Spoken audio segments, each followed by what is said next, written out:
Are you ready for fan-driven Razorback talk?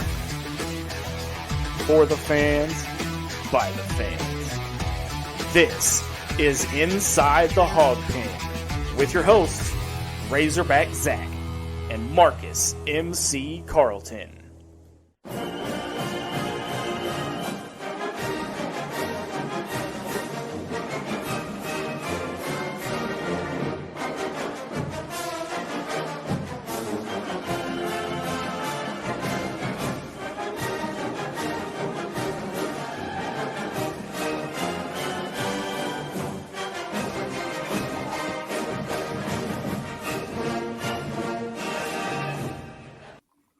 Welcome into an all-new episode of Inside the Hawg Pen. I am your host, Razorback Zach, from the Central Arkansas Hog Pen. Joined, as always, by my great band of misfits, the Three Amigos, whatever you want to call them. From the NEA, Marcus MC Carlton, and from the NWA, Sarah, coming in clutch, by the way, Sarah Swish Vogel. What's going on, y'all? Tag team, back again. Yes, sir! Sarah, how are you doing? Yep, you are lagging. I'm lagging like this computer right now. Like our old offense from the Mississippi State game, shall we? Whew, man. But we are not talking about that. Because guess what? For the first time in program history, Arkansas travels to the swamp and beats Florida in overtime. 39-36 for the first time in program history and for their first SEC win of the season. So we might just pull this one out, fellas and ladies, Sarah. But I'm a fella. We'll get to that later. We got a couple things to take care of first. Leave us a review, whether you're on YouTube, Facebook, Twitter, MySpace, whatever you want to be on. Sarah doesn't know anything about MySpace. We'll explain that one later. Leave us a review. Leave us a 5-star review. Please don't leave us 4 stars. We don't like 4 stars.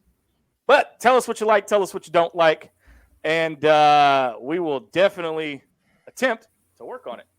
All right, so next thing, before we get to our bacon bit segment, if I can get my computer to quit going crazy here. In honor, we had a request this week, guys, that one of our loyal fans had something good happen to them and something bad happen to them. The good thing is we want to congratulate, see if I can get this up here, congratulate Krista and Brad Staten on 24 years of marriage. Brad's been one of our loyal fans from day one, and his advice for anybody that wants a long marriage out there, it's a lot of chloroform and duct tape. So And a whole lot of yes, dear. Yes, Yep. honey. Yep. Absolutely. So congratulations, you two. The bad thing that happened to him, though, my Army Black Knights defeated the Air Force 23-3. Yeah, I got a bone to pick with his Air Force, man. They cost me a 3-game parlay. Two-thirds of my parlay hit, and the one that didn't was Air Force. So Brad and my brother-in-law also. I got to give my brother-in-law crap over that too. So, but we want to congratulate them. They are some of our biggest fans. Been with us since day one. All right, now we get to the nitty-gritty stuff. Then we get to the fun stuff that y'all are here for. Bacon bits. I got 3 of them today. So 2 basketball, 1 soccer, because I looked for football and could not find it anywhere. There was nothing good about it.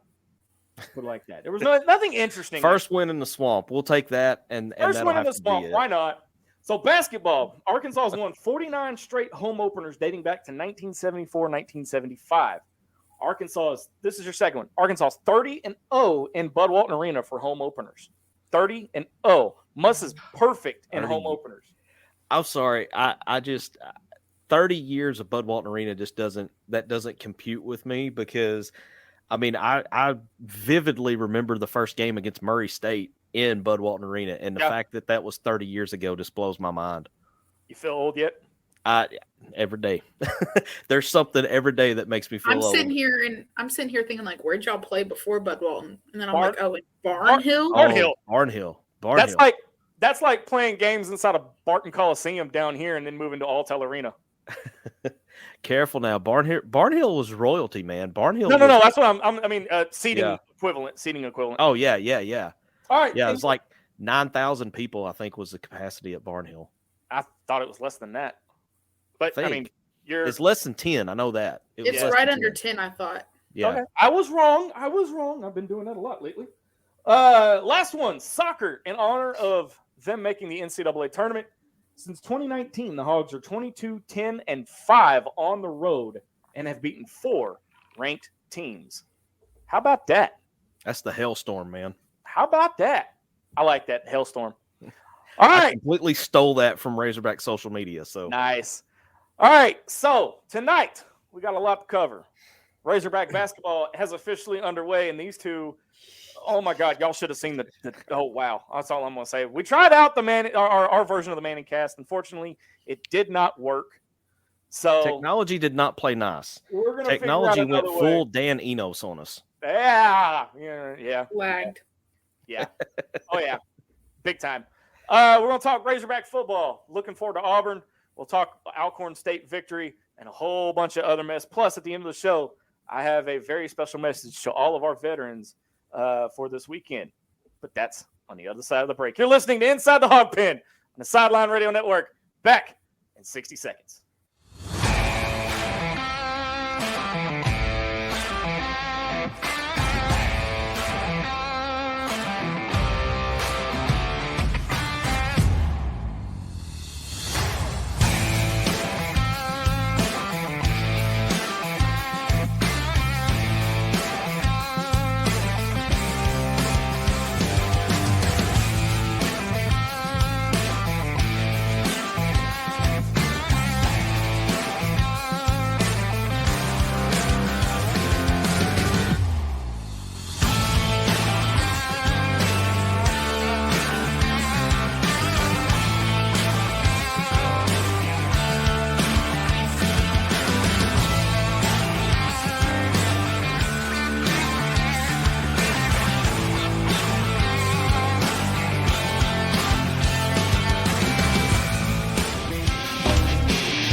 Welcome back to Inside the Hawg Pen on the Sideline Radio Network.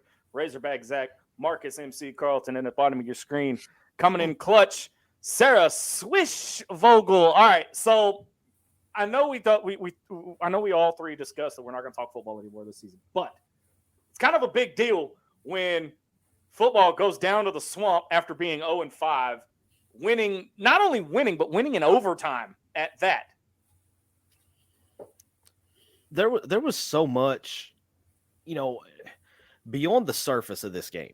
You had the 6-game losing streak. You had the 0 for life in the swamp. And then you had all the changes going on with the offensive side of the ball.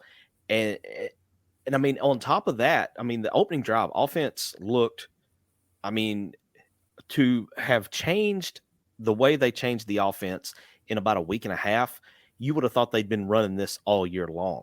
So it kind of feeds to what Pittman and some of the other coaches were saying about, hey, we actually ran in the game what we ran in practice, because it looked like these guys were just, it was smooth. It was on it. The only bad thing that happened in that opening drive was you lost Ty Washington for the year. That one, that hurt too. The same injury as Luke Haas. His is different. Ty's was dislocated shoulder. Oh, really? Okay. Oh, really? Okay. I thought he broke it. Yeah, I thought he had a broken clavicle.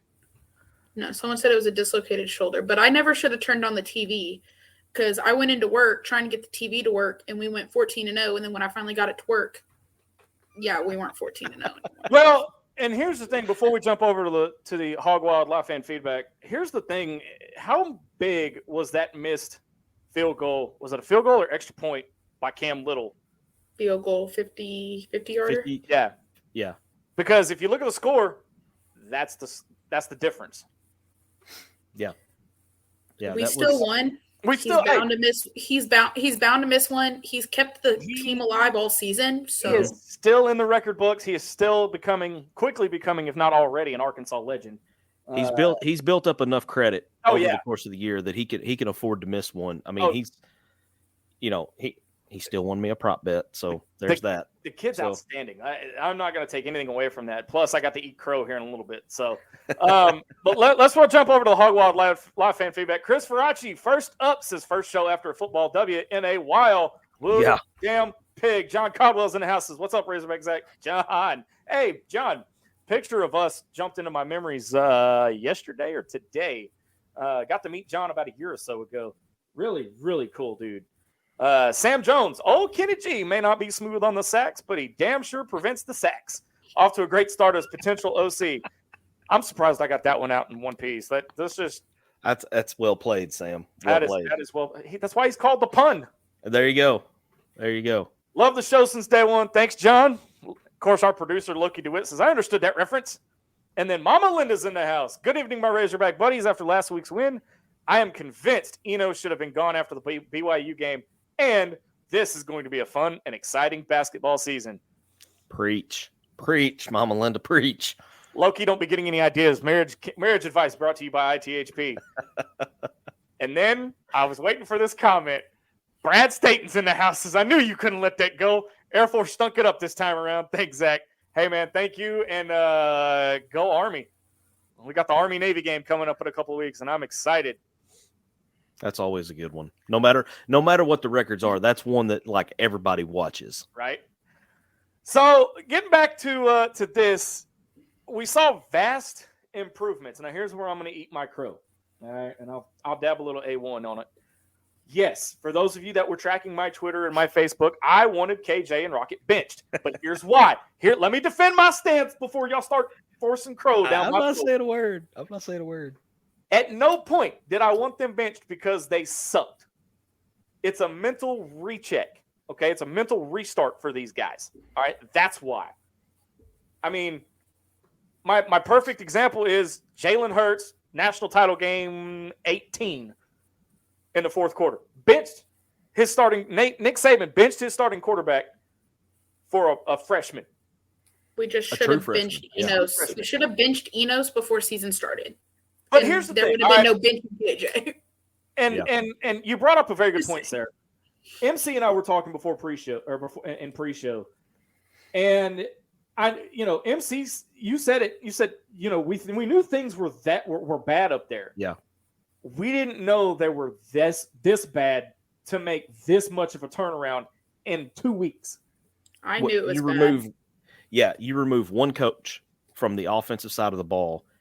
And even offensive line still had some struggles during the game, but I have to, for as much hell as I have given the offensive line this year, when it got down late in the game, fourth quarter and overtime, they really stepped up and they were providing some good holes for Sanders and for KJ, both to run through, especially there towards the end. KJ had that run that was the big 20-yard run in overtime.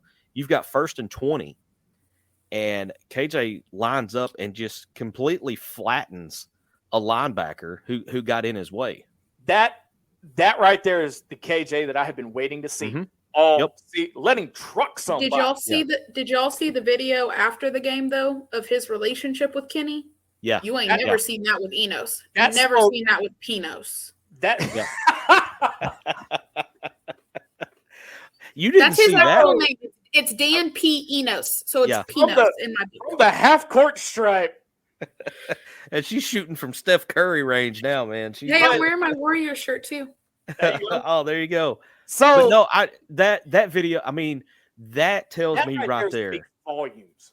Yes, I told y'all for 3 weeks now that's what was going to happen. He stays if they hire Kenny because of their relationship. He stays 1,000%. So Frank, put my name on it right now. Remember this. Hit the button that saves this moment. Yeah, we're gonna mark this. This is gonna be a reel later on. Yep. Frank Sanford comments on one of our other pages that we share this to. Says too little, too late for football. A change should have been earlier. Still love my Hogs, win or lose. I mean, you still have an opportunity to get to a bowl game. Remember, Arkansas was 6-6 going into the Liberty Bowl last year. Yeah. Okay. Pittman has gotten at least 7 wins in 3 years straight, mind you. Okay. Been to a bowl game every year since he's been here. And yes, I'm even counting the COVID year because TCU. Well, I mean, technically they had a bowl invite, and the bowl ended up getting canceled because TCU had a COVID outbreak. I think they were just well. I mean, that's what's officially out there. That's why the bowl was canceled. We didn't have a COVID outbreak, but that's for another time. Yeah, never mind. We're not going to go there. But I mean, here's the thing, and this is where I'm going to eat the other half helping of my crow. MC, you're going to have to mark this one too, dude. I was wrong. That's unusual. I unfortunately, kind of, sort of, maybe. I was wrong.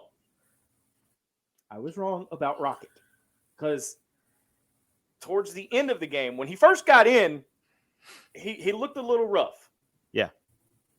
Yeah, he had some rust. He had a little bit of rust. Rocket. I was wrong about Rocket. We still have issues on the offensive line, and I'm still all aboard the fire Cody Kennedy train. Yeah, I think you still have to make that change unless, and I think I said this in one of the previous shows, unless there is a Jesus walking on water type miracle performed with the offensive line, and they suddenly become consistent.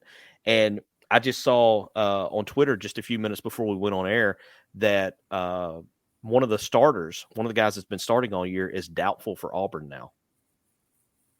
Yeah, I have to find it. Patrick. I can't remember his last name. Yeah, and Tykees will be outside. I think they said Tykees was replacing him. Crawford. Yes. I'm going to throw this up here. Go ahead, Sarah. My question is where the knee management went. Is his knee just golden? Because he just came out in the first. It's been managed. That's why I said half helping and not a full helping of Crow. It must have been managed by Dan Enos because it went out the window with him. Did I not say it right after the Mississippi State game? I said, watch, Dan Enos is now fired. Rocket's going to magically be healed and run, have 100 yards in a game. Well, and I mean, he did. He didn't even have the most yards, did he? Didn't the other? Oh, y'all froze. Yeah. No, well, he did. It's between him and I don't know how much KJ had, but what didn't the one guy have? Was it maybe he was a defensive player? Someone had 100-something yards rushing, maybe. Oh, we had Armstrong had 100 yards receiving. Yeah, that's the one. That's who I'm thinking of. But we did have a total of 100 yards on the ground. So for the first time all season, we had a 100-yard rusher, we had a 100-yard receiver, and seems like there was one other thing that happened for the first time this year. Oh, we had total yardage above 350. That 400, was it. An actual touchdown in the red zone? yards. Yeah, A 400 touchdown in the red zone? A touchdown in the red zone, too. There was another one. Yeah. That's unheard of. So here's the thing, and y'all are going to come after me for this. All right. Yes, Kenny Guyton turned this offense around. Okay. Does it carry forward? Everybody says sign him to a lifetime contract, lock him down, do what you have to do. Here's the thing: it's only one game. Be realistic. I'm not a negative Nancy, okay? Right. But you got to be realistic in this. Now, if he comes down, if it comes down, and we're expecting to Missouri to be the end all be all on whether or not we're bowl eligible, and he comes out and calls a hell of a game and we win, I say hire the dude as OC. I think if you win out and you get bowl eligibility, which would include beating a top 20 Missouri team, because as much as I hate to admit it, Missouri's playing really good football right now. Yeah. I tip my hat to the guy. I can't stand him, but you tip your hat to the guy because he's got it rolling. But if you upset them to get bowl eligibility and then get you, a trip to, I mean, you're probably going to end up at like Birmingham or, the who cares, this is before Christmas.com bowl or whatever. But if you get to that bowl game this year, I mean, if your offense is coming in and let's just say you average 400 plus for the rest of the season, you got to hire the guy. You got to. You can't entertain anybody else. Well, I mean, you can do it as a formality, right? But you got to hire Kenny G. If we went out and we averaged 480 yards a game, even if you average 400, you know, if you get back to where you're having a 100-yard rusher every game, I mean, the leading rusher. I heard this on one of the shows out of Northwest Arkansas earlier this week, and prior to this Florida game, the leading rusher in a single game up to this point was like 54, 55 yards. And then Rocket comes in and has about 105, 110 in this one game. I mean, it's just, and there was balance. I mean, you weren't run heavy, you weren't pass heavy. It was balanced. 480 yards. Finally balanced. Yeah. Yes. Sarah, you look like you're sitting there saying, "Yeah, well, I told you so." Yeah. Well, I have an answer to the question on the screen because Enos was actually at a bar in an Arkansas sweatshirt watching the Florida game. No, he wasn't. There's pictures on Facebook of it, of a guy sitting in a bar, like, look at who I'm having a beer with, and he's got like a obsidian gray like pullover with the Arkansas logo. Wow. It would be the gray, right? It would be the gray. It was the dark gray. I'm about to look for it now because wow. So keep the comments coming, guys. I'm gonna try to get to all of them as best we can. I'm a little slow, so if MC, Sarah, if y'all see one that y'all want to pinpoint, let me know. I'm sorry. I'm still hung up on the whole Dan Eno sitting in a bar watching the ball game. Right? But I'm just, I wish it was in the Facebook like hog group, and I literally was at work and had to go to the back room to laugh at it. To put it all into perspective, Loki, I'm just gonna leave this here. That took a weird turn, didn't it? Yeah, just gonna leave it right there. All right, let's go down here and see what we got. The offensive line. Who gave that comment? I saw that one too. I was trying to get D-Matt from the Man Caves in the house tonight says, I think the O-line feasts on a KB style offense. I will say this, KJ looked a hell of a lot more comfortable back there than he has the first 8. And you also saw a lot more of KJ rolling out. I mean, go back and look at the first play of the game.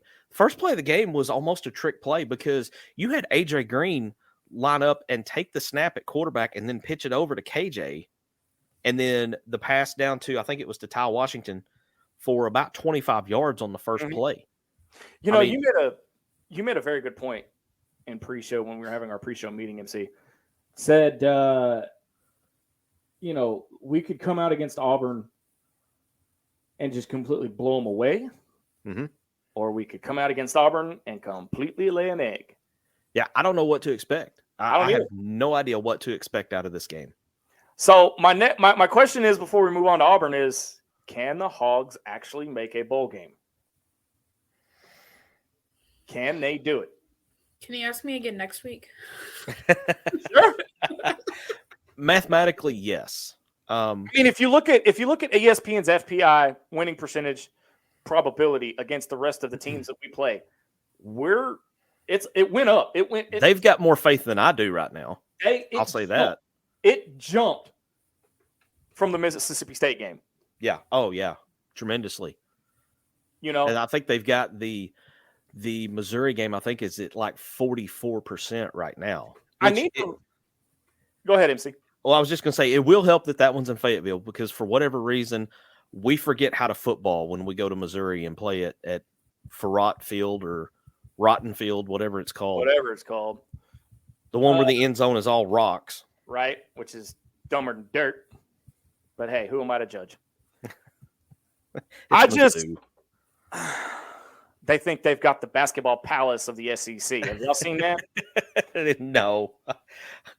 I did. Hey, okay, so hold up. Since we're in trash Mizzou mode here, I got to ask y'all a quick question, and I think both of y'all know the answer to this. Do y'all know the correct abbreviation for the state of Arkansas? AR. Yes. AR. So is this a trick question? No, I feel like this is going somewhere that I'm. I'll try to pull this up in the break so I can put it on screen. But so early signing period today, Mizzou signed a kid out of Little Rock, one of the biggest basketball recruits they've ever had. They put AK, didn't they? They put Little Rock AK. I mean, is that not the most Mizzou thing ever? And you, Mizzou. It's on ESPN sometimes. Oh, it's on ESPN sometimes. It's all the time. People cannot figure it out. And it's not like it's not on Google. Yeah. So we're gonna jump ahead. We're gonna put a bow on Florida. And this is the moment you guys need to take screenshots, write it down. This is all the information you're going to need for the game, so nobody can ask, where can I watch the game? What game's the channel on? Where's this? Arkansas, 3-6 overall, takes on Auburn back inside of Donald W. Reynolds Razorback Stadium, 3 p.m. on the SEC Network. Of course, Auburn's coming in with a 5-4 record. However, as of 3 o'clock this afternoon, Arkansas was a 2.5-point favorite. When was the last time we were favored in a game? Kent State, BYU, maybe. I think we were for BYU. Yeah. So we might have been for that one. Garrett Ray put in a question. It says, "How do we feel about Auburn? OT or end of regulation win?" I don't think it'll be OT. I think it'll either be a close game till the end, or we're blown out by halftime. That's fair. I think that's fair. That's fair. But I will go as far to say, if we win in overtime, it wouldn't be a bad thing. Because I don't care how we win. I don't care if we win. Any win is a good win. Yeah, exactly. Any win's a good win. But especially when you're 4-5. If you're in overtime, that means your team didn't quit, and they didn't quit last week in overtime either. That's true. Yeah. As long as the team fights and we win, why the hell would I care how it ends? Exactly. I just keep winning. Just put this one in front of you, get that win, and then you focus on the next one. I mean, you are literally. And I know this sounds like coach speak, but you are literally the only thing important to you is what is exactly right in front of you. You can't be looking ahead to Mizzou. You can't be looking ahead to FIU, whatever. You've got to get this one. And if we get this one, FIU, Missouri. Now, Loki asks the question, says, regardless of turnaround, if we don't make a bowl game, does Pitt stay? Yes. Yeah, I think he's safe. At least another year, at least. Another. But I don't necessarily agree with him being safe because I'm having a hard time swallowing in year 4 bringing back a coach that, if they don't make a bowl game, he's going to be sub 500. You're sub 500 in year 4. I have a hard time swallowing that and bringing back a coach. Well, but at the same time, and yes, somebody posted in the comments that it does still fall on Pittman regardless. Absolutely. Because he is the head coach. But and again, like I said, it's only one game, and I could once again come out here next week and eat more crow. But you got to start to wonder, is that record because of the O coordinator not essentially doing his job? Yeah, I mean, maybe things were not as tight between those two as we were led to believe because, one of the first things that Pittman said in the postgame was pretty much a shot at Enos because he said, we ran in the game what we practiced all week. Mm-hmm.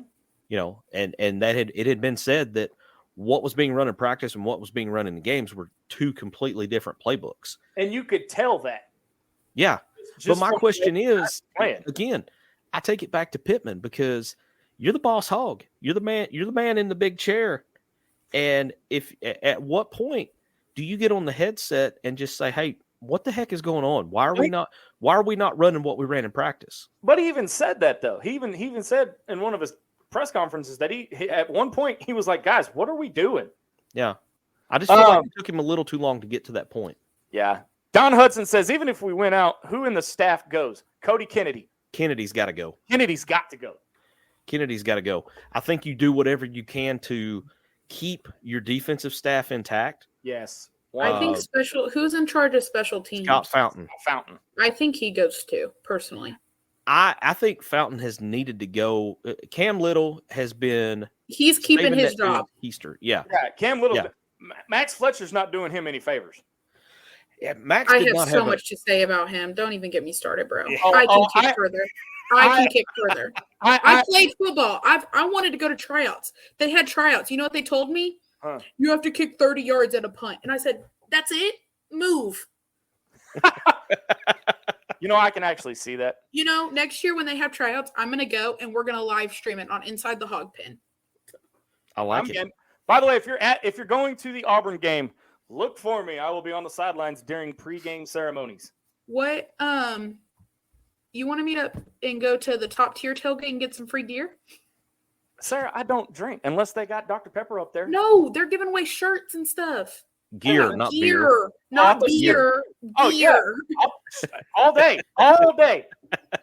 I'll take free Razorback stuff all day. Dude, I'm working the actual game, but then we can tailgate prior. I mean, ask Katie. I was trying my damnedest to buy a Razorback Squishmallow, and I don't like them things. All right. But it would be so cute on your couch just watching you. I know. My daughter might actually steal it though. So Loki's got a good identifier here for Zach.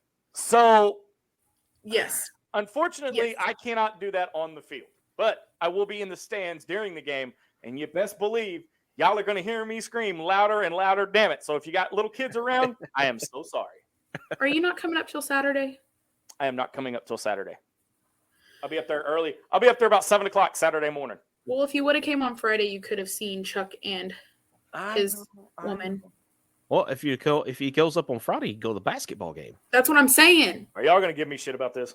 Yes. I'm not, because I can't go either. I had to turn down. You could see a team who might win a national championship by leaving your house baby. 6 30 hours years, early. baby. So let me tell you how much adulting sucks right now. I got a text from a good friend of mine last night. He's like, "Hey, what are you doing Saturday?" I'm like, as far as I know, I don't think we have anything going on Saturday. And he texts me. He's like, "I got 2 extra tickets. You and Heather need to go to the game with us." And I'm like, "Ah!"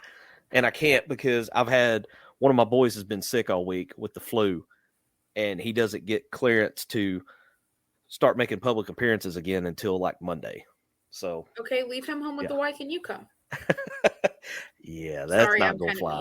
Or that's not my gonna fly. husband, whoever ends up, if he's on this live stream right now, if whoever ends up with me, you just gonna have to deal with it. I don't know how well it would go over if I told my wife that, it's like, hey, there's this young college girl that says I just need to leave everybody at home and come to the ball game this weekend. Right.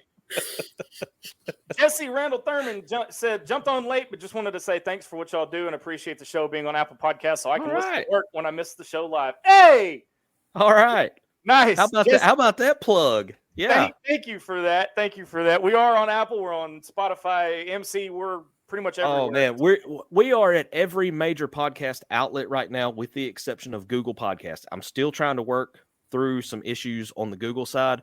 But we got Spotify, we got Apple, we got iHeart, we got Amazon. Radio Public or whatever it's called. Radio Public, which is one I'd never heard of, but it's out there. So there are multiple outlets, and hey, glad to hear that somebody is taking advantage of that. Appreciate that. Definitely. We got more stuff to come too. We're going to have podcast exclusives that you can't find anywhere else except on our podcast, so be watching for that. Sarah has her own segment coming up later in the show, by the way, and y'all might want to put a warning on it. Y'all might want to put a warning on that. When we come back, it's time to go to school. You're watching and listening Inside the Hawg Pen on the Sideline Radio Network. Back in 60 seconds.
All right, welcome back to Inside the Hawg Pen on the Sideline Radio Network.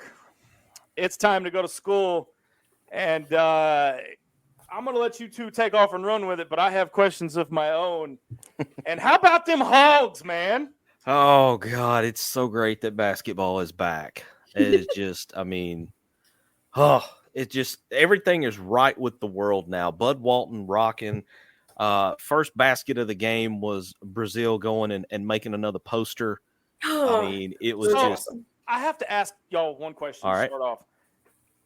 Was this our Super Bowl too? I mean, I'm trying to keep up.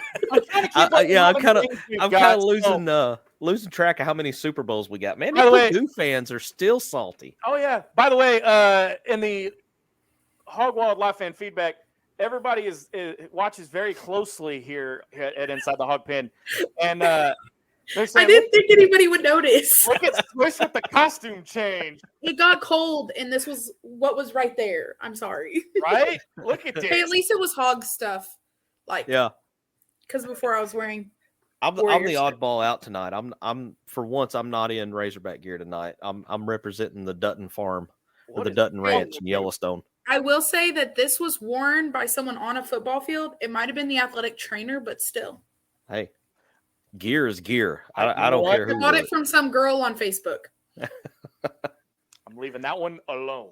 Whatever it takes.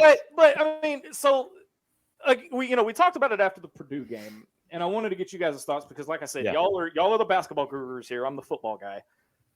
This is the most complete and gelled team that I have seen this early in the season, even against Alcorn State.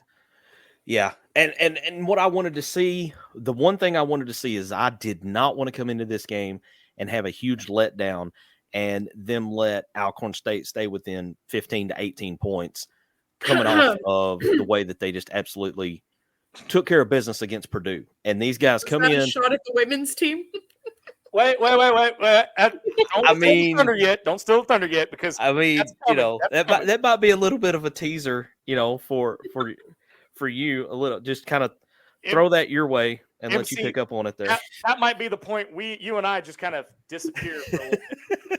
Yeah, we'll just bow out and we'll put Sarah full screen on that and You'll just just let see us Sarah go. disappear, and we'll leave that and go. I don't know what she's talking about. I don't know. But I mean, in all retrospect, you got Brazil that was healthy, and for him to It be, should not have been ejected. Well, I mean, but at the same time, he's playing fierce, and for Muss to be almost teed up. Yeah. To get hit 28-point lead, and my that's my coach, man. My coach is over getting son. Have y'all seen the video? Have y'all seen the video? I think Pig Trail Nation might have posted it, or Courtney shared it from Pig Trail Nation, where Muss is literally jumping behind the player. Yeah. His energy, like I played with a high school coach that was very high energy, and I never thought anybody could beat her. That woman, they actually cut the floor out by the bench where she stomped her heel so much that it was like dented when we got the new floor. Like, I never thought I would ever meet someone like that. Muss is like 10 times that. Like, it's insane. Like, he's like running the baseline, like the sideline sometimes more than the guys are. How many calories you think he burns in one game? I wanted him to. Because he drinks it all in Diet Coke on the bench. Well, yeah, that's true. I want him to inject some of that energy into me, dude. I'm ready to run. Man, give me like 10% of Muss's energy, and I'm good for like a month. So my better half is in the house tonight. What's up, Katie? No, I will say there were not having the letdown, coming out and blowing this team off the floor like I expected them to do was really huge. I wanted to see that because we've seen with past teams, they'll have one good game and then you'll have a lesser opponent and they kind of play down to their level of competition. We did not see that. I beg to differ. The first 5 minutes, I was kind of like, okay. First 5 minutes. But I do have to say, for Alcorn State, like they had some really shifty good players. They really did. Like, well, they and I will, players. yeah, I will throw them some credit too. I felt like they really got after it on the defensive end of the floor. If it was not a fast break situation, if it was a half court situation, man, they locked down. They played really solid defense, I thought. I told you our defense looks good. So Dylan's telling me that Brazil We're, should have been. we're gonna get to his comment. I'm gonna let you add it. I'm gonna let you have it. Loki says this team has it. The vibe they bring is unreal, and it makes the intangibles intangible. This team is gonna go places. Count on it. Absolutely 100%. Yeah, My keep thing everybody is- healthy, and it's gonna be fun. As much as I like watching the team win, I'm a basketball player. I want them to win. I like which I haven't seen them lose yet, but the team is truly a team. Mhm. Like they are, like I actually see them on campus together. Like it's more team than I feel like maybe last year's was. Like I don't feel like there's not one person that's like out of the loop or like ignoring everybody like I felt there was last year, where it's like I see them all as a unit a lot. Not to take away the talent from last year, because we had a talented team last year. However, there were moments in last year's team where I thought they were playing a lot of me ball, whereas this team in just 2 games has played, or 3 games, has played a lot of we ball. Well, and I know that this is a stat that Muss has somebody on the staff track, but it's not in the game notes. But I know they track it, the number of passes per game. Yeah. Oh, And I can get that. I know who has that. the team. What I saw the other night, it was on that fine line between underpassing and overpassing. You were right in the middle, right where you needed to be, because there was one prime example that. And I don't remember, I know it was in the first half, but I don't remember who it was.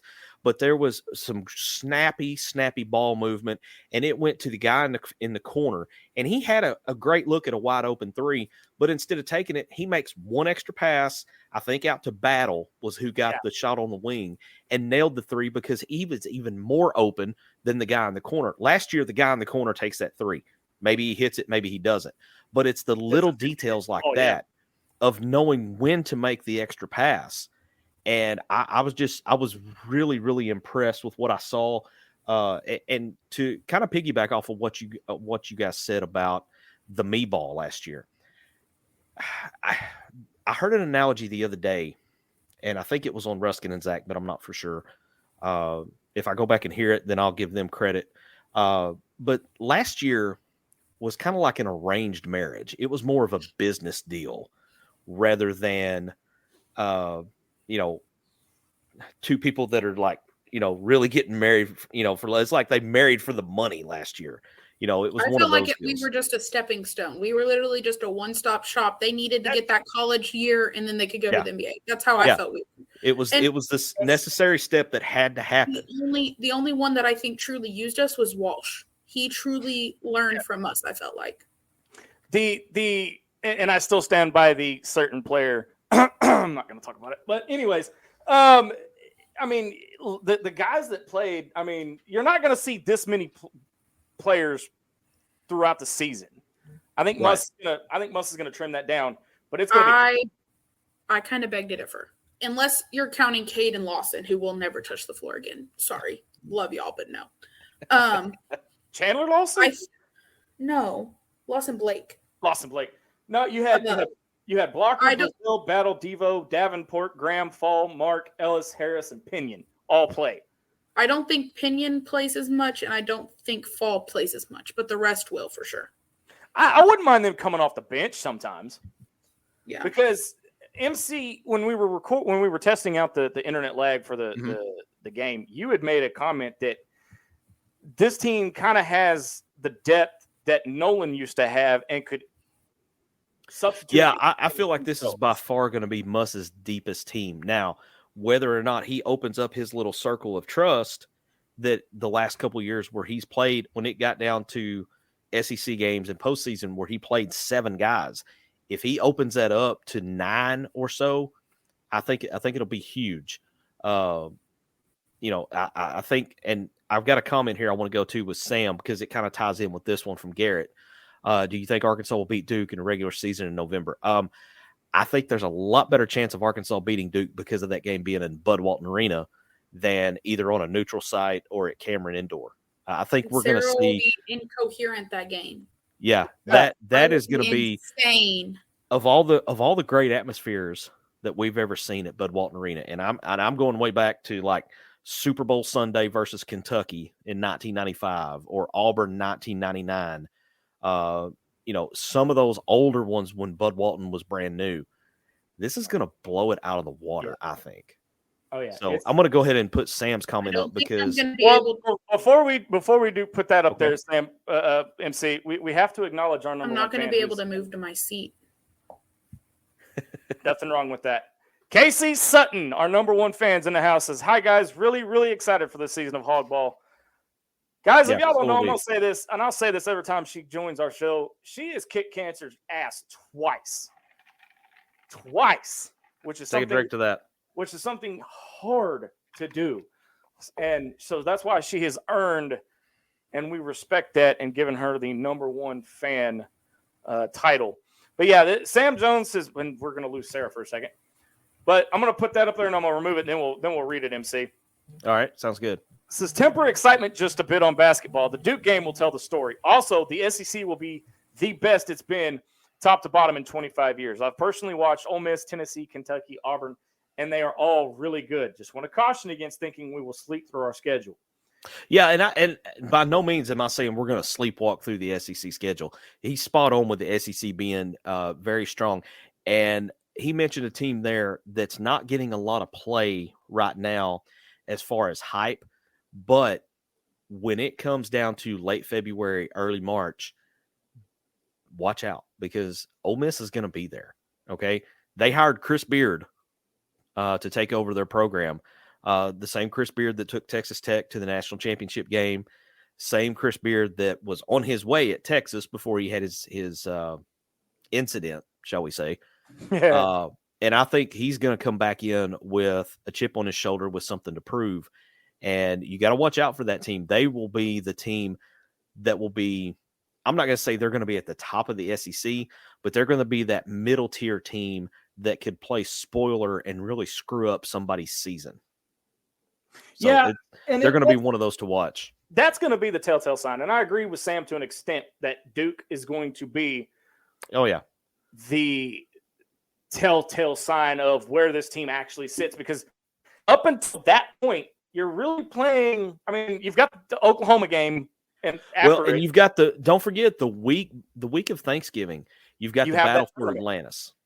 And so you're going to be facing either Memphis or Michigan with the possibility of Villanova or North Carolina. So, right. I mean, there's some salty teams in that tournament as well. But, and let me put this question up here. Randy Randall McGee says, why would we temper our excitement? I don't understand that comment or that way of thinking. I will be at the game Friday and have been at the Purdue game. We are as good as everybody. Randy, I think. I mean, it's more just a caution. It's like, hey, it's just saying don't put the cart out in front of the horse is basically what he's saying. I think what Sam is doing is trying to prevent what most of us did for football and drink too much of the Kool-Aid too soon. I mean, I would agree. I would agree with that. And, we kind of have a tendency as Razorback fans to overreact, whether it's positive or negative. And I'm as guilty as anybody. Like, I mean, I'm over here doing this with my arm and getting ready to inject the Kool-Aid for basketball because I'm pretty hyped, man. I'll just admit it right now. I'm pretty hyped. Garrett Ray showing Casey some love. Says, way to go. Kick cancer's ass. You go, girl. Yeah, that's always worth throwing some love to. We're going to throw that up there. And like I said, we're going to pull that off and I'll read it then. Loki says, I think we're going to fight the whole way. I don't expect us to sleepwalk through anything. Even the Bulls dynasty had down moments, but they pushed through and kept fighting. Look at what they did. That is the vibe I get from this team. We just need battle to avoid free pizzas. If you know, you know. I don't know, so I'll ask once the show's over. I'll ask for details on that. But I really like what I see from this team. We talked about it, the way they've kind of gelled, the chemistry. I don't think you're going to have a problem with this team staying focused and just taking it, as coaches like to say, you take it one game at a time. But we'll know by the end of November. We'll know a lot more about this team than we know right now. Oh, yeah, definitely. It just, to me, So, by the way, Sarah is trying to join back with us. Her Wi-Fi is on the fritz. So that Duke game, for many reasons, and I think it's kind of, I don't know if it's coincidence or if it was purposely done this way or what, but it's nice to have Duke in Bud Walton 30 years later. Yeah, that's kind of cool. You got to figure Nolan will be in attendance for that game. I wouldn't be surprised to see Mark Krzyzewski either.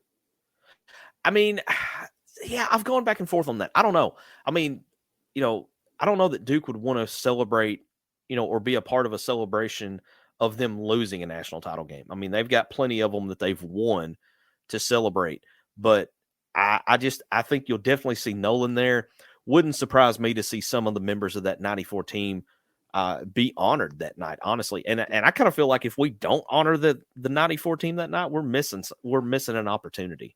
So I'm going to be, for a moment, just for argument's sake, okay, before anybody lights me up, just simply for argument's sake, do you think we've done too much to remember the 94 team? I mean, it seems like every 10, 15 years we do it.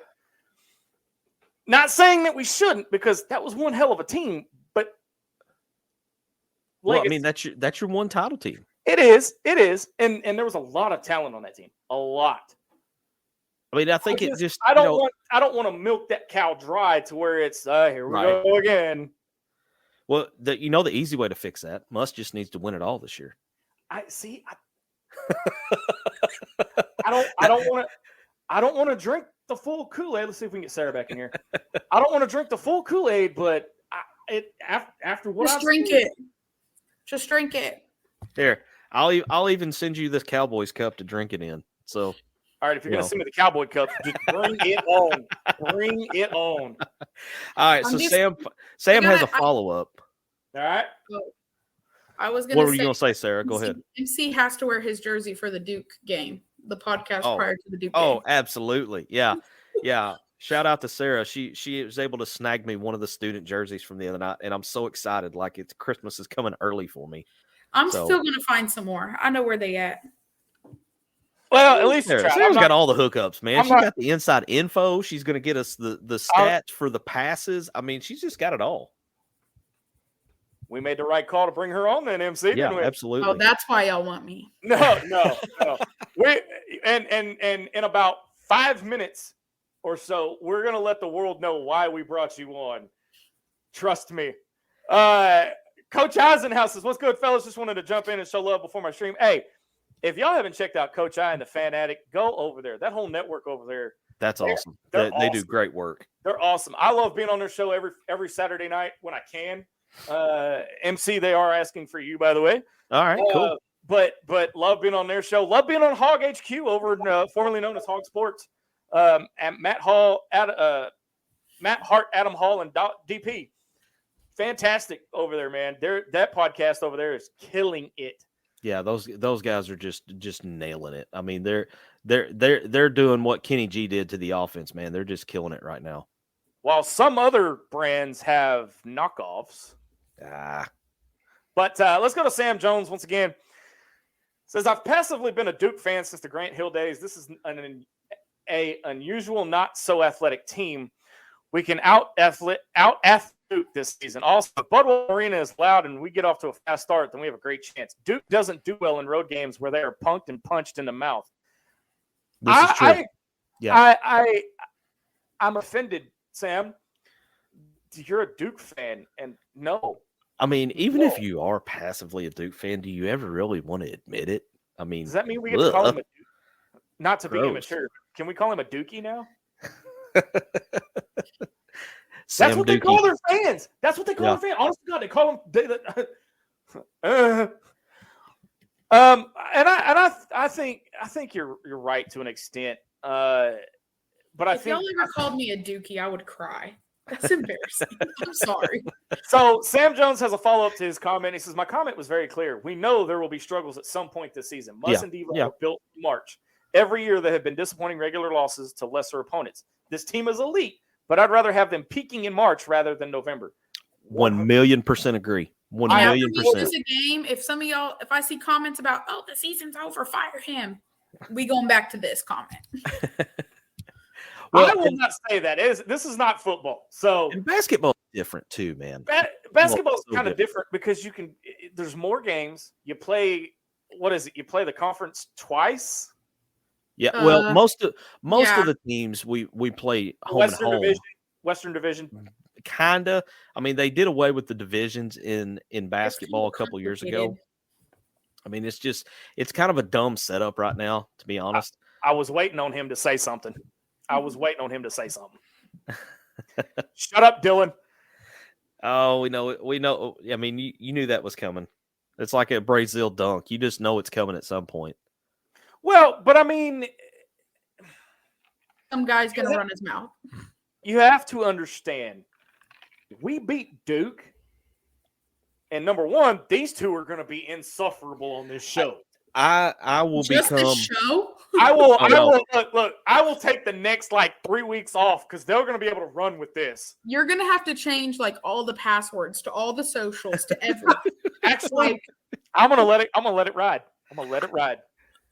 If we come up and we have a good showing down at Battle for Atlantis, and we beat either Michigan, Memphis, North Carolina, or Villanova, or whatever the combination of those are, and then come back and follow that up with beating Duke, oh dear God. We're all going to have a great Christmas. I will be so insufferable. I mean... Man, see, this whole time I've been thinking that the Duke game was the Wednesday before Thanksgiving, and I was like, oh my gosh, my Thanksgiving's going to be so good. But it's Wednesday after. Yeah. Now, we play in the Battle for Atlantis. We play, I think, Wednesday, Thursday, Friday, I think. But it was Wednesday, Thursday, Saturday. You're right. Wednesday, Thursday, Saturday, because the football game's on Friday. So you'll have 4 straight days of Razorback ball. You'll have the Wednesday before Thanksgiving, Thanksgiving Day, football on Friday, might or might not matter, and then you have basketball again on Saturday. Greatest 4 days of the year. I mean, hey. So Garrett Ray said, I missed it. It lagged. Do you think there will be more? Do you think there will be 8 SEC teams in the Big Dance, possibly 4 SEC teams in the Elite 8? Oh, I wasn't here for that combo. I have 2 SEC teams in my Final Four, us and Tennessee. Yeah, I mean, Tennessee. I mean, but MC, I honestly, I can get behind that, I mean, it's just that ugly orange. I know. Trust me. And the fact that Vescovi, has been he played against Todd Day. I mean, that's how long it feels like he's been on Tennessee's roster. I mean, he that dude's got to be working. He's got to be older than me at this point. I mean, Garrett, right now, I'll be honest with you. Right now, as far as I'm concerned, it's a little too early to look at that. Like I said, you're only 1 game into the season. I would wait till probably February to start making predictions. It doesn't matter because the Hogs are going to win it all. It doesn't matter who's in the Elite 8 because we're going to beat them all. It doesn't matter. There you go. Sarah's just knocking off. She just running through the wall like the Kool-Aid man. I've already injected the Kool-Aid. Y'all got to catch up. Come on. I was in Bud Walton this week injecting it. I'm going to be in there Friday injecting it. Hey, you notice she went from a short sleeve shirt to a long sleeve shirt. That's why, because she's been injecting that Kool-Aid and she doesn't want us to know. So yep. See if I can. I'm trying to get. You know what's horrible is I got blood drawn this week, last week, so I have bruises on my arms. Chris Fletcher says, "Been a great show dealing with business tonight, but still listening." Hey, Chris, I appreciate you being part of it, Chris. Whatever you can be a part of. If you can't finish listening, podcast will be up within a day or so. Yeah, it'll be up tomorrow because as soon as we finish up tonight, I'll go ahead and get things set in motion, and then by tomorrow morning, it should be up and running. So there's that. By the way, Brad Staten says, you have to remember, Zach wears his hat backwards. Just saying. Yeah, apparently that kills all credibility. Proudly. I will wear it proudly. Sam Old Jones man. And I love this question by Sam. Also, can we please bow out of the SEC basketball tournament tonight? It is the most pointless thing ever. It actually hurts your chances in the national tourney to play 3 or 4 days in Nashville. I would lose out on purpose. I would too. It means there's nothing about it that holds any kind of, I'm going to go ahead and say, credibility. Well, if you're not playing for that automatic bid, because if you have your tournament bid locked up, if you have one of the at-larges, there's no benefit for you to play all the way to Sunday. Now, if you're a bubble team and you're fighting to get in, and the only way you're going to get in is to get that automatic bid, then yeah, that's a little different.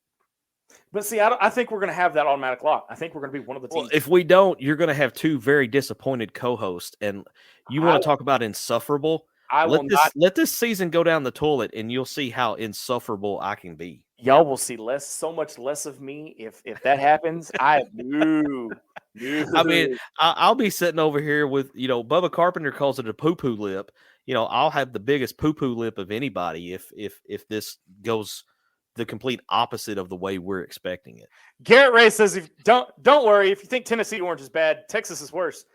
I have to look at Texas orange almost every Friday or Saturday because Katie is a Texas fan. I know. Say a prayer. All I have to say. Whew. I did not know this. How did I not know this?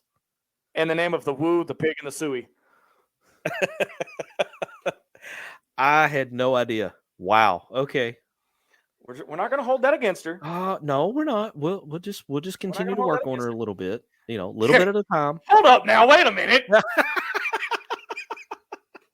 By the way, y'all get me a national championship hat. By God, I will wear it backwards. One of the original issues. I will have my 1994 shirt out, and it will be hanging behind me when the season kicks in. Mine got she's got that football Wi-Fi going on, and she said she's over it. Yeah, I know. I don't blame you there. But, I mean, so you're looking ahead to Gardner-Webb. I mean, are we going to see the same kind of lineup? I mean, what do we expect out of this game that's different from Alcorn State? Are we expecting anything different? Not really. No. I think Muss might toy with the lineup a little bit more just to see a different combo. I think he said he wants to see, so from Purdue to Alcorn State, he saw more free throws. Mm-hmm. He wants to get edge now. Because I think like Ball, Graham, and Denaje Harris shot like 30% from the free throw line. Yeah. So I've got the stats right here. As a team, so Muss, I think we had 17 free throw attempts in the Purdue game. We shot 37 free throws the other night against Alcorn State. Only made 25 of them. That's 67%. I kind of see 70 to 75% is kind of the cutoff. That's where I would like to be minimum. If you're getting paid to play D1, you need to be at 70 at least. I agree. 100%. I agree. But looking at those three guys that you mentioned, Harris, 3 out of 6 from the free throw line. Bay Fall, 2 out of 6 from the free throw line. Jalen Graham, 0 for 2. Okay, so compare that with Brazil, 4 out of 4. L. Ellis, 1 out of 2. Pinion, 4 out of 4. Khalif Battle, 8 out of 9. So, I mean, the majority of your misses came from 3 guys.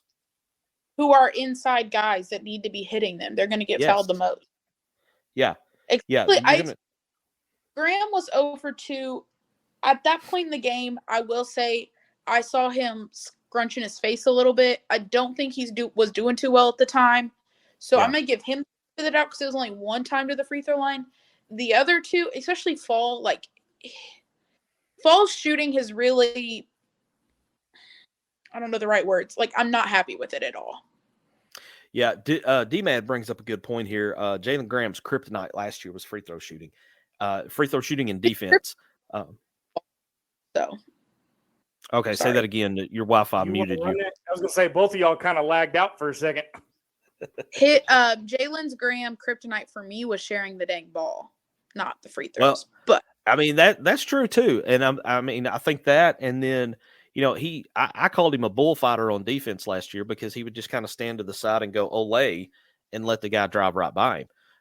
He did, but I think he's worked on that a little bit. But I would like to see more from him from the free throw line if he's going to be on the floor. So we'll see what becomes of that. Anyway, Garrett Ray, if we're 6-0, go ahead, MC. Well, the only other thing I was going to point out that really stuck out to me was we had 12 made 3-pointers.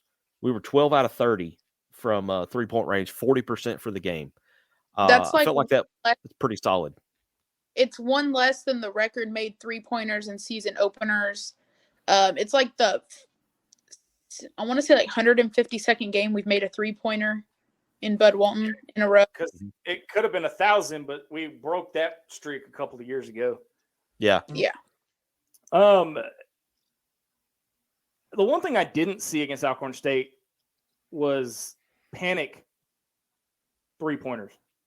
I mean, being up by 30, you don't necessarily need to panic and throw up a 3, but I didn't see any unnecessary rushed shots. I think there was 1 or 2 when the clock was getting ran down. I wouldn't say necessarily rushed. They were still decent shots. They're just not shots we wanted. Right. Garrett Ray says if we were 6-0 or 12-0 going into SEC conference games in basketball, Muss will be the first coach to achieve it in 3 years in a row. Here's the deal. Let's not put the cart before the horse. Because I personally hope we're not something 0. I know that sounds bad. Like, I'm a basketball person. I want us to go whatever 0, but I also want to see this team lose. Okay. So what do you want to see from the loss? I want to see how they bounce back. Because in SEC play, I don't want to see us go 4 games in a row again where we lose and we haven't had to deal with it, and then we go lose 3 more because we have selfish players who want the win or they don't know how they have their heads hung. I know exactly the point she's trying to make because it happened last year. Because we went 3 and start conference or 0-3 to start conference play because we lose whatever that first game was, and they start bickering. Even on like Dixon Street, they were arguing. Like, it didn't end on the court. Like, it was a big thing. Like, and I want to see how this team handles it prior to SEC time. Well, Sarah, you were at the Purdue game, correct? I'll be at every. Muss said in post game, or Chuck Barrett said in post game, that majority of the team after that game was out on the court shooting shots again. I have evidence of it. My friend Merle got on the court right after the game, taking pictures with them.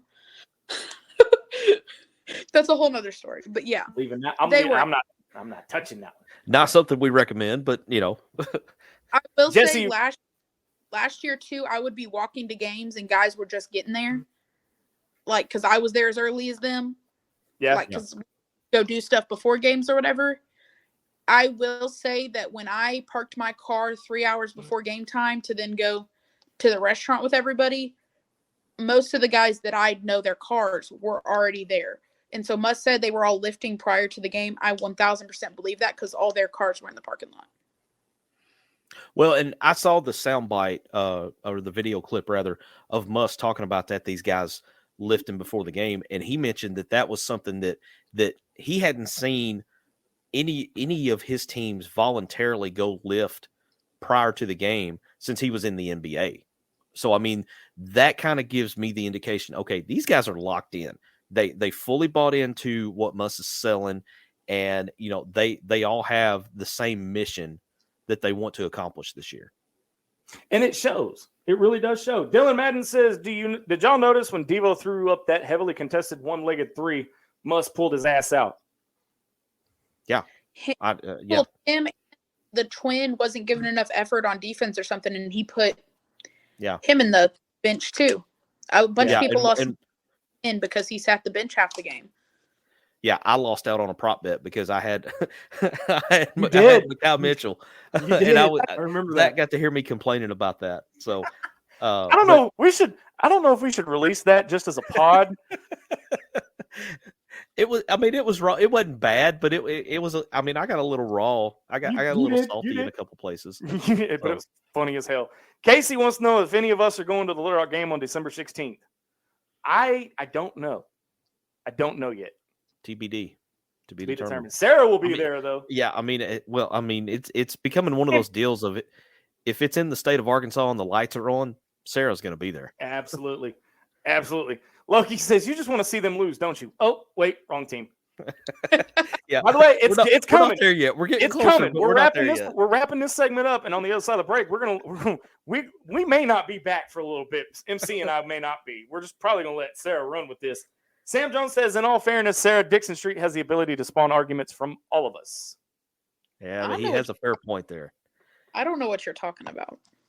Yeah. Well, what was it? What was the famous quote by Baker Mayfield? Dixon Street, it'll get you. Great. Get Yeah. you. Dixon will get you. Gary You would says know. if we lose. I'm not gonna Yeah, go. we'll leave that one there. Yes, he would know.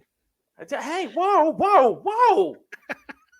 Hold the hell up. How y'all just gonna throw me under the bus? No, like we're that? talking about Baker. We're talking about Baker would know. Oh yeah, Baker would know. Yeah. Garrett Ray says if we lose, I want us to lose prior to conference and midway in conference, then peak in the end of February going into March. That's the blueprint right there. I would And I almost like Game 1 or game 2 of the SEC tournament. I do not give a flying crackerjack if Mhm. we win. Yeah, when your Wi-Fi took you out, we had a comment about that. About can we just go ahead and opt out of the SEC tournament now? yeah. I'm almost to the fact of can you decline an invitation to the SEC tournament? Yeah, and the only point that I brought up, Sarah, on that was, we should not be at the juncture where the SEC tournament is important. We should have an at-large bid locked up in the safe, behind the keypad. Yeah. And that needs to be reserved for the teams that are trying to make the tournament. Mm-hmm. I feel I 100% agree. if you go and lose the first game, I think it looks bad. Mhm. But I say win 1, lose 2. Yeah. If Does that You're not. okay? I But don't if want you them if, sitting 3 whole weeks or whatever it is while Right. that tournament is going on. I want them to play at least a game or 2, but I Yeah. don't want to go play 5, 6, 7, whatever it is games. but well, do you and think you want to be in the top 4 because you get that bye to the semifinals. So let's just say you win your game on Friday and Exactly. lose on Saturday, and then you go home and then you're off, Sunday, Monday, Tuesday, Wednesday, because the NCAA tournament starts the following Thursday or Friday. That's a good rest. That's not too long to be off. That's what I want. But- exactly.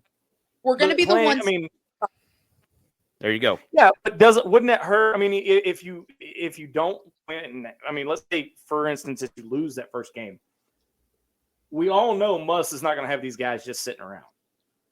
True. Very true. But if you But- play all the way to the title game, wouldn't that? I mean, because if you win, you win. I mean, it's not like you're going to try to go win, but I mean, if you win handedly, I mean, you can keep winning. I mean, will that hurt you in the long run as far as how fresh the legs are come tournament time? I could, think it but- possibly could. And then there's also Yeah. the risk of injury. That's what I'm Yeah. saying is the injury. I'm also of the mindset though that if you play through and you get to Sunday, then you just got to do what Jake Taylor said, and you just got to go win the whole effing thing. Yeah. Because Yeah. if you're going Next to be playing on Sunday anyway, you might as well win it. Yeah. Yeah, you might as don't- well- I mean, Don't go to the final and then decide to lose. right. Up next, home against Garner Webb Friday, November 10th, 7 p.m. on the SEC Plus. That is not ESPN Plus. That is on the ESPN app alone. If you have cable, satellite, or streaming service, you can get SEC Network Plus. So we're going to step away for a break. On the other side of the break, I'm going to let Sarah just take the segment. Ooh, buckle up because we're about to turn Sarah loose. We have to beg the question, is the neighborhood collapsing? We're going to find out on the other side of the break. You're listening to Inside the Hawg Pen on the Sideline Radio Network. Back right after this.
All right, welcome back to Inside the Hawg Pen on the Sideline Radio Network.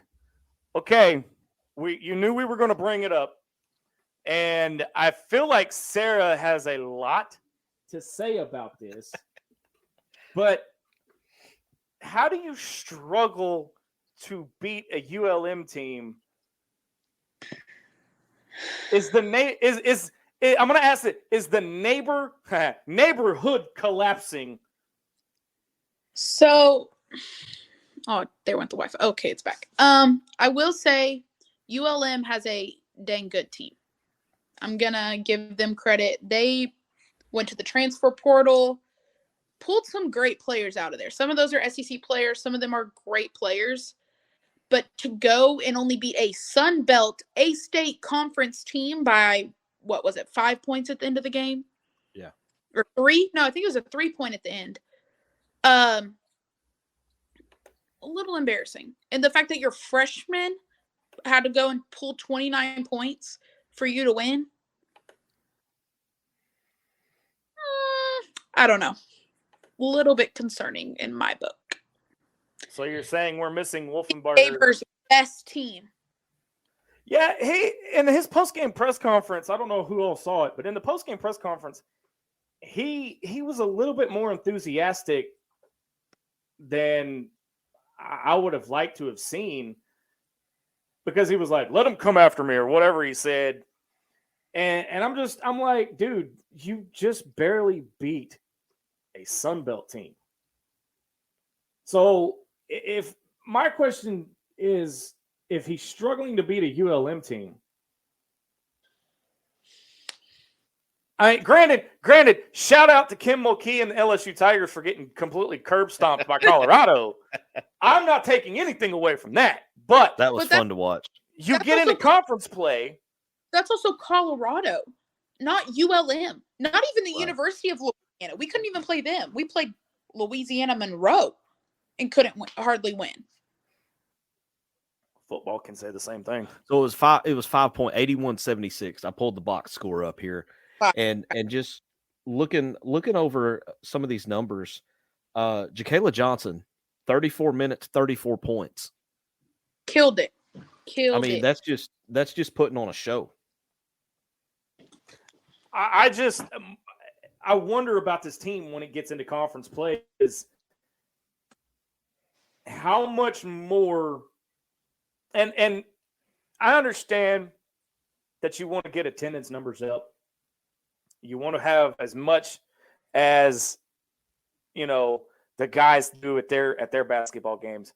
But if you're constantly struggling, 'cause I'll be honest with you, this was a struggle win in all sense of the word, because they were down by 2 at half. Yeah. Nobody's and that's when it got my attention. I didn't see very much of the game at all. I didn't either. I was flipping through social media and saw that they were down 2 at half, and I was kind of like, oh my God, what is going on here? But looking over some of these stats now, I kind of understand why it was such a struggle win, because for the game they shot 37. Well, we'll call it 38 because we'll round up. We'll go 38% from the field, 27% from 3-point range. And the one area that I feel like is what ended up saving the game for them is they were 75% from the free throw line for the game, but for the entire game they only shot 12 free throws. And half of those free throws. Yeah, and 5 of those came in the fourth quarter. I think we lost Sarah again. Yeah, you can't. I mean, you've got to get more opportunities than that from the free throw line. Now, I'll give credit where it's due. In the fourth quarter, in crunch time, they're 5 out of 5 from the free throw line. But this Wi-Fi's about to get fired like neighbors. I can't do it. Hey, what's collapsing faster, your Wi-Fi or the neighborhood? Oh! If anybody here works for AT&T Wi-Fi, tell them to come fix my crap. What? I get 1 megabyte per second at night. 1. Didn't even know they could do that. So Sarah, as a former player, I got to throw this question at you. I'm looking at the box score. Mm-hmm. The numbers are ugly. You have 40 points in the paint. Okay, not bad. That's pretty solid. But how are you going to get 40 points in the paint and only shoot 12 free throws for the whole game? I can't wrap my head around that. I don't see. Go ahead, sir. I want to say mean stuff, but so there's Miriam, first of all. Love her as a person.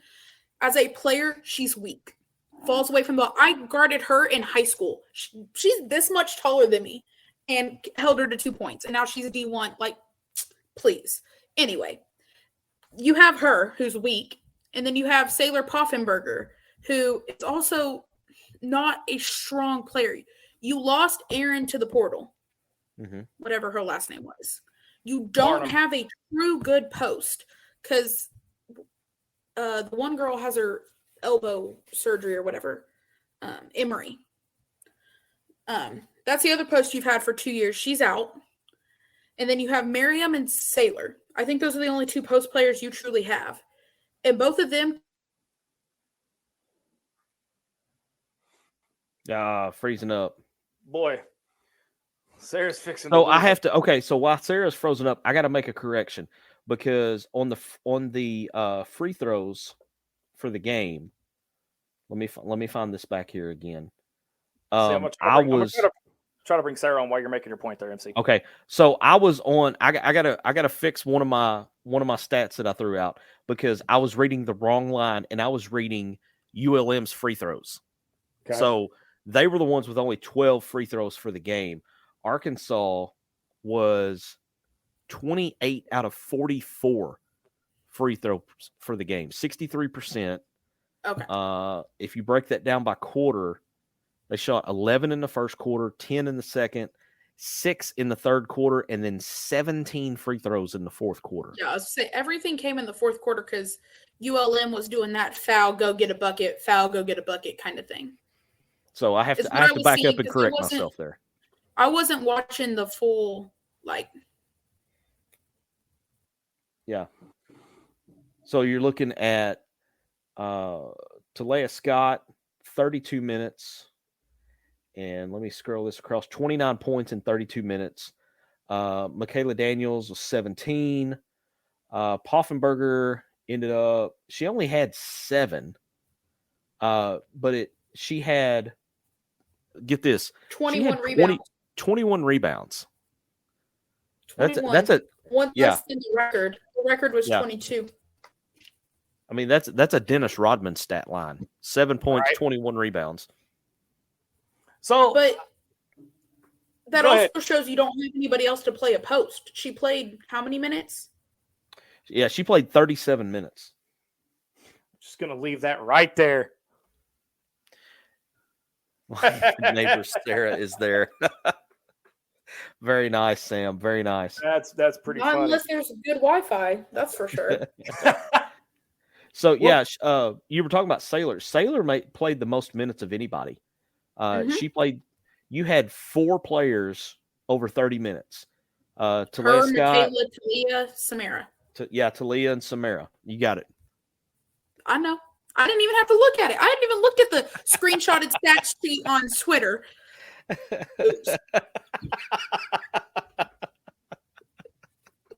My bad. Oh, that's another one of those. If you know, you know. So wait. I got this. Hold on. Oh my goodness! Yeah, that's a perfect place for that. So, hey, I will say this: it was for all the negative that we have to throw out there. It was nice to see Sasha Goforth get back in the game and get. She's got, according to the stats here, she's got about 18 minutes that she played in the game. So it was nice to see her back. Came in and blocked a shot almost immediately. Yeah, her long, lanky arms. Yeah, only 3 points on the night, I believe, if I'm reading this right. 4 points, I'm sorry.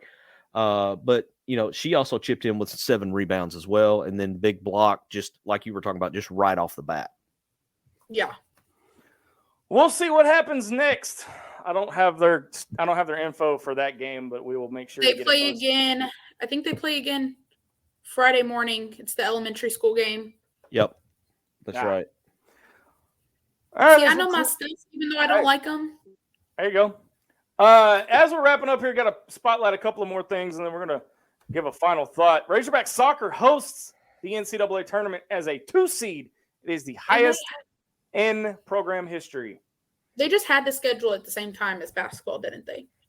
They just ruined my weekend. First round against Grambling at Razorback Field, November 10th, 6:30 on ESPN+. That is actually on ESPN+. That will not be on SEC Network Plus. So if you have ESPN, you'll be able to watch it, but I don't want to watch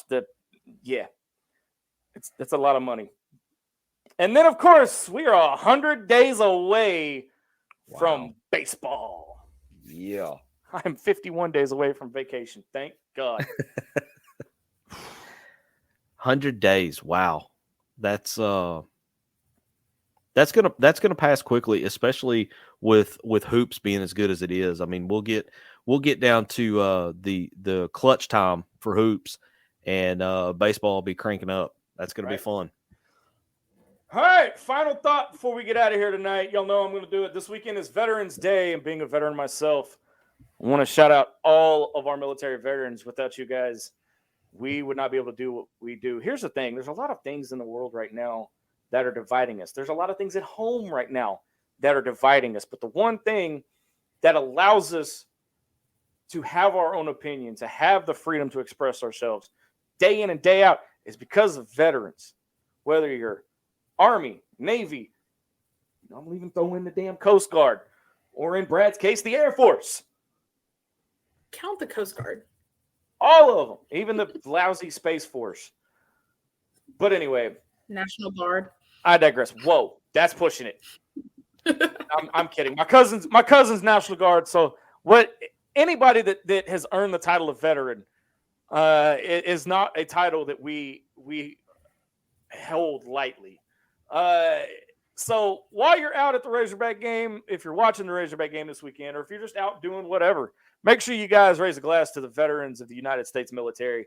And we appreciate everything they do for all of us, me included, by the way. I will say this is my only plug for veterans. If you aren't on VetTix for hog sports and you're in the Northwest Arkansas area, you better get on there. You're missing out. VetTix. I will plug them. If I hope to God one day we can get a sponsor from them, because I will have to say,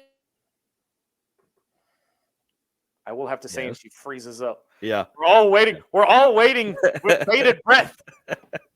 Pausing for dramatic effect. So I don't want to do the Wi-Fi right now.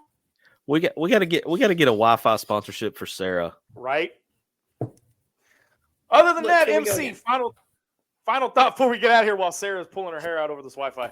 I do have one final thought. Tomorrow, I got to wish an early happy birthday to my oldest son, Aaron. He's going to turn 9 tomorrow. It's been a rough week. He's been at home with the flu all week, so kind of sucks being sick on your birthday. But happy birthday, Bubba! It's gonna be a good one for you. I can only imagine what people keep seeing of me every time. I tell you, we ought to take a screenshot of all the faces that you. Next week it'll be better. There you go. Are we sure? Maybe. All right, that's going to do it for us. Once again, Arkansas takes on Auburn back home at Donald W. Reynolds Razorback Stadium. 3 p.m. is kickoff. I will be there. Lady Red will be there. We hope to see everybody there. It is the Veterans Day game. And basketball Friday night, Garner Webb, 7:30? Yeah, 7 o'clock. 7 o'clock. So it's a full weekend of Arkansas sports. Don't want to miss it. I have to take a screenshot of Sarah's look right now because that is classic. That is classic. All right. That's poor Sarah and her Wi-Fi. Right. That's going to do it for us. For Marcus MC Carlton, for Sarah Swish Vogel, I am Razorback Zach. You have been watching an all-new episode of Inside the Hawg Pen. We will see you next week. Yeah!